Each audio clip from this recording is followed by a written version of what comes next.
Halo semuanya, selamat datang kembali di channel YouTube In4Pro.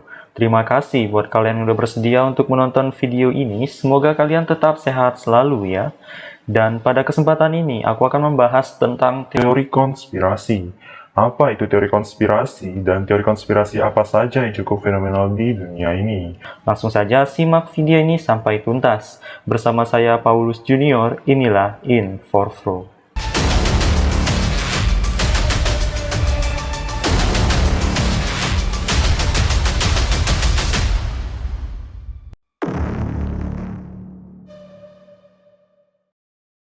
Apa itu teori konspirasi? Teori konspirasi tersusun dari dua kata, yaitu kata teori dan kata konspirasi.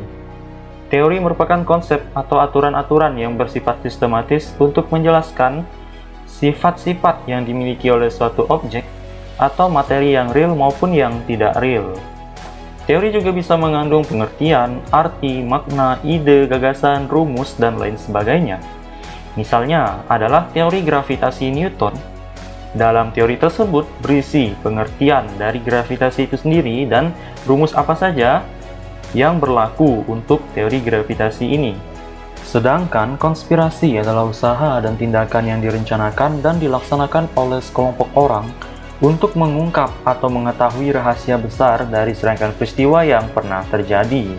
Jadi, tujuannya adalah untuk mencari tahu penyebab dan apa yang terjadi sesungguhnya dari peristiwa tersebut. Namun, ide yang diungkapkan ini kebenarannya belum bisa dipertanggungjawabkan, sehingga kelompok-kelompok ini akan terus mempengaruhi orang-orang agar pendapat mereka dapat diterima. Jadi, teori konspirasi merupakan sebuah teori yang berusaha menjelaskan faktor-faktor penyebab dan rahasia besar dari rangkaian peristiwa, bisa itu peristiwa sejarah, peristiwa sains, peristiwa sosial, politik, maupun peristiwa kriminal.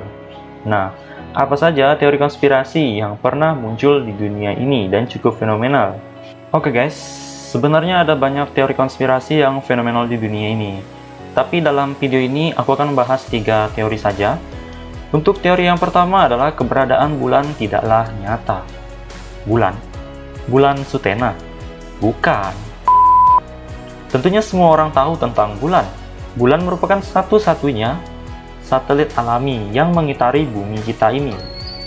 Seorang penulis buku sekaligus public speaker bernama David Icke pernah membuat pernyataan bahwa bulan sebenarnya tidak nyata. Mengapa beliau membuat pernyataan seperti ini? Ternyata beliau terinspirasi dari seorang penulis asal Amerika yang mengatakan bahwa ukuran bulan dinilai cukup aneh. Pak David pun membuat teorinya sendiri jika ada sistem kontrol yang mampu memanipulasi pikiran atau perasaan manusia, sehingga ketika setiap orang melihat bulan, maka orang tersebut akan percaya bahwa itu memang benar adalah bulan. Jadi, Pak David ini menganggap kalau sebenarnya bulan ini tidaklah ada dan tidak nyata. Wow!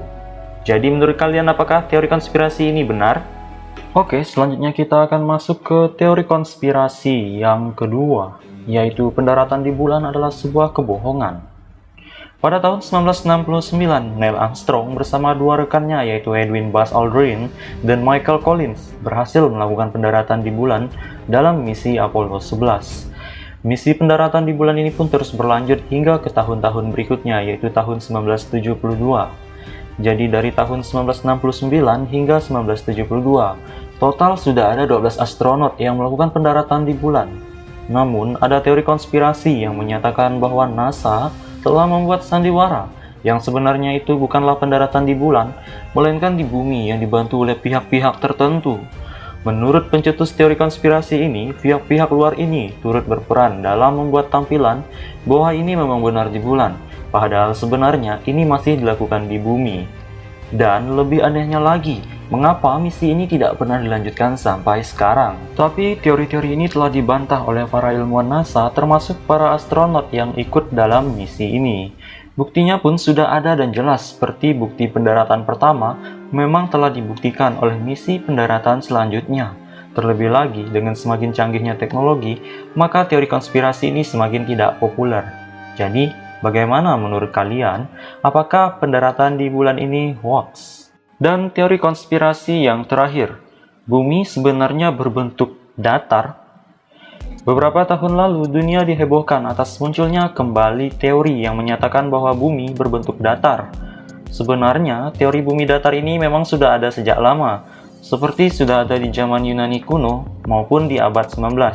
Kurang lebihnya seperti itu, guys. Tapi di zaman itu pula, teori bumi bulat juga sudah ada. Jadi, dua teori ini memang saling menyuarakan pendapatnya melalui orang-orang atau kelompok yang terlibat di setiap teori ini.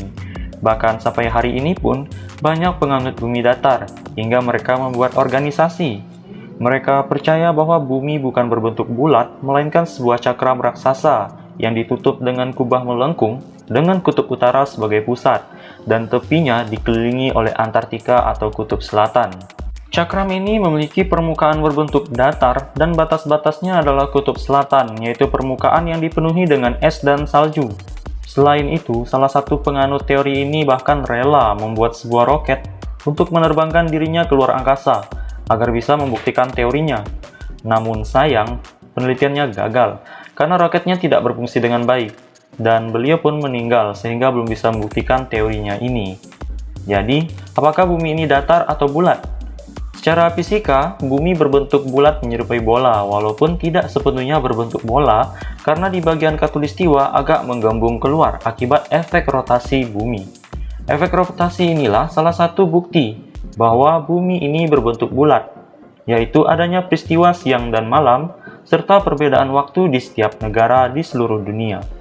Jika bumi berbentuk datar, maka seharusnya minimal 90% wilayah bumi akan mengalami waktu siang, karena permukaannya yang datar.